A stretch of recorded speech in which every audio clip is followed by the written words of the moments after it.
Hiya, I'm Brandy Agerbeck of LooseTooth.com, and I help you reclaim drawing as your best thinking tool so you can see and shape your life and your work in new ways. It is Studio Tuesday.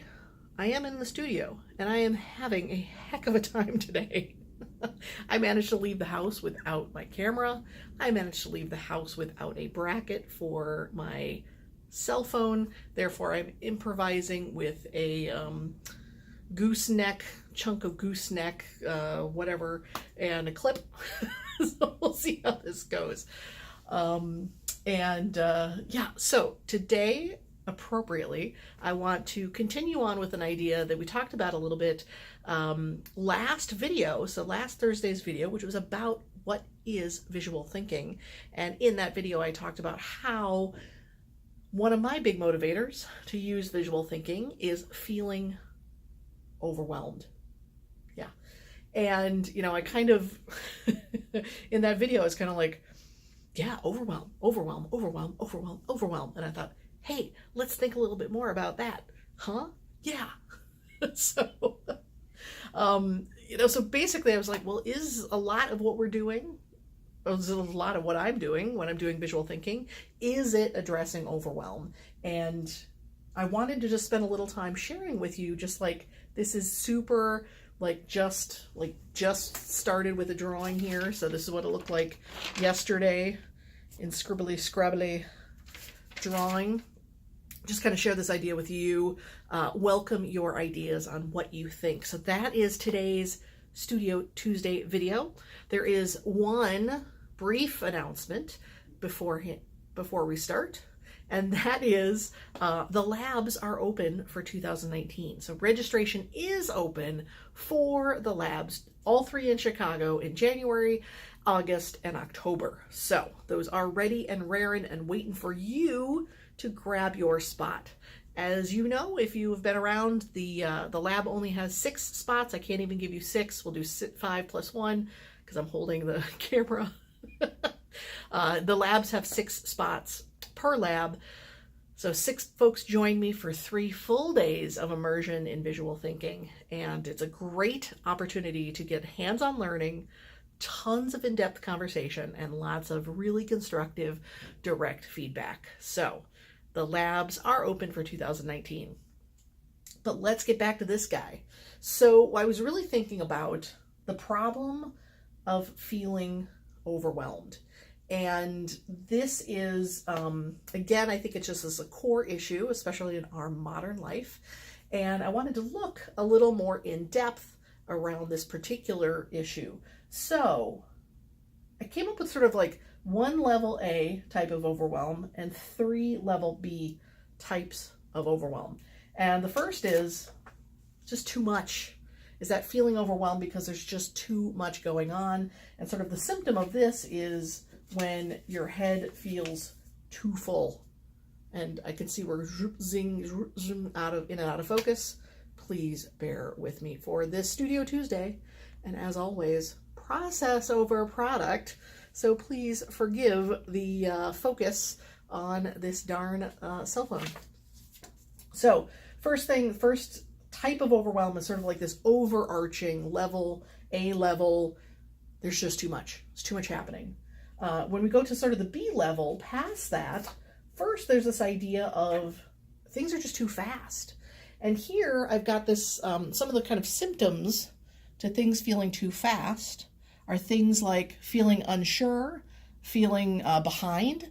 I think for this is a lot of like you have an experience and you don't have any time to really process that experience. So you feel disconnected from your experiences.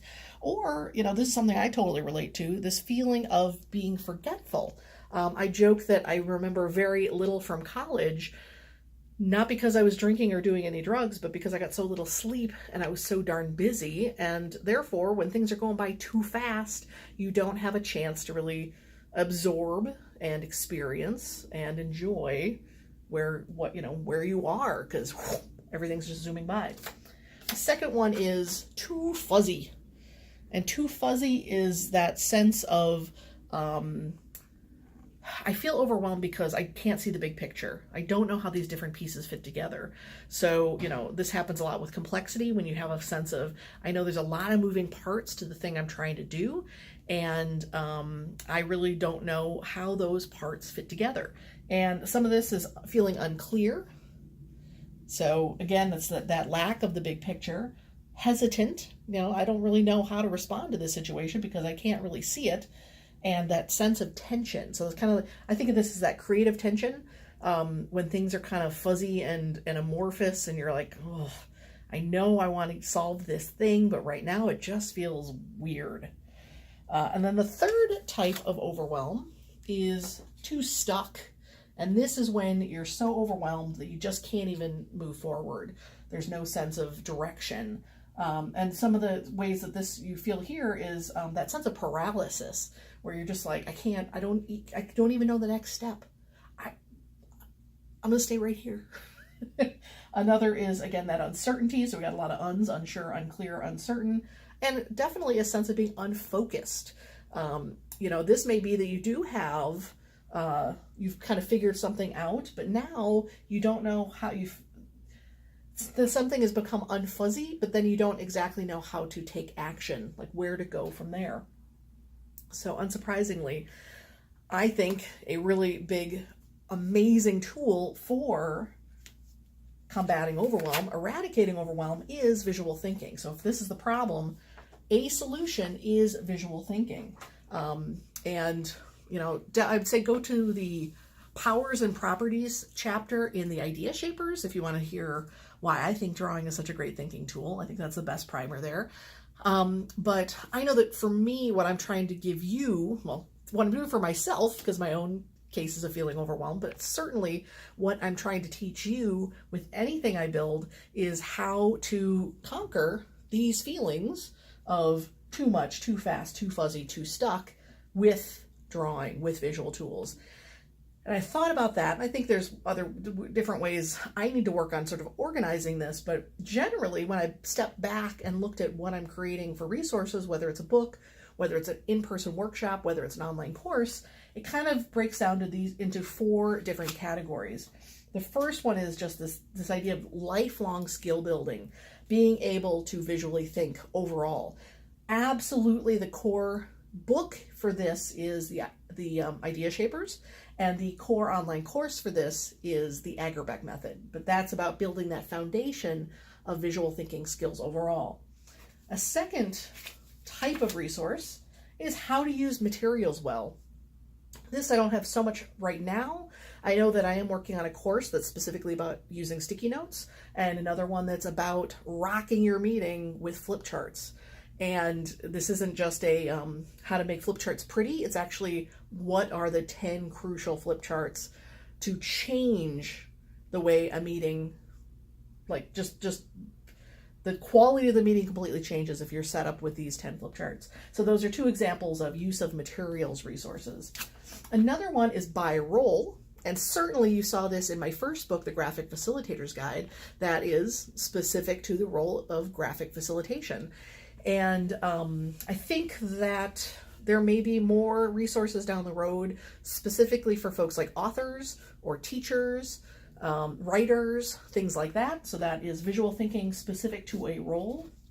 And lastly, the visual resources that are specific to a task. And this is like, you need to get X done. So here Y is here are the Y visual tools, letter Y. And that I think the things that are by task are probably going to be the most directed, where I'm actually leading you through a specific process. Whereas something over here with the skill building is much broader, and it's again about building your capacity, building your confidence with the tools. So, problem, feeling overwhelmed, solution, visual thinking, and why the heck do we want to do this? Because we want that clarity. We want to be able to see the big picture. We want to understand how those different pieces fit together. All that gorgeous, gorgeous clarity and meaning we make for ourselves with visual thinking. Lastly, I just thought about, these overwhelming guys over here. If you're dealing with a problem of too much going on, honestly, I think one of the best visual tools for that is the brain dump drawing. And this is just very simply getting the stuff out of your head and onto a piece of paper, no matter how messy or cruddy it looks, just that. I know I use that weekly, not daily, but probably weekly for sure. And this could be a list. That doesn't actually have to be a drawing. That brain dump could be a list, and that is okay. For the problems of overwhelm, where things are going by too fast, this is drawing to reflect. Definitely, I think my small online course, Draw in Your New Year, is geared towards those kind of reflective drawings. So it is originally designed as a New Year's program. I think you can use it anytime you feel like just sort of not connected to where you are in your life and what you want to do. So too fast, overwhelm. We want to make drawings to reflect. Too fuzzy, overwhelm. We want to make drawings to shape. So again, this is figuring out what that big picture is and how the pieces fit together. And lastly, drawing to get unstuck, drawing to act. So you may find the shape of something, and then here, this drawing to act is very much about strategy and planning and figuring out exactly what those next steps are, figure out exactly who do you need to involve in making that thing happen. So that's my own current thinking here in the studio about this idea of overwhelm, and maybe even going into more detail around what types of overwhelm do we experience. And again, I'm always thinking about how can I build the best tools for you to handle that kind of overwhelm. I absolutely welcome your comments and questions. Which of these resonate with you? Do you feel like overwhelm is a big issue in your life? Do you relate to any of these, all of these? I would absolutely love to hear your feedback. So that is today from Studio Tuesday, and I appreciate you so much for watching.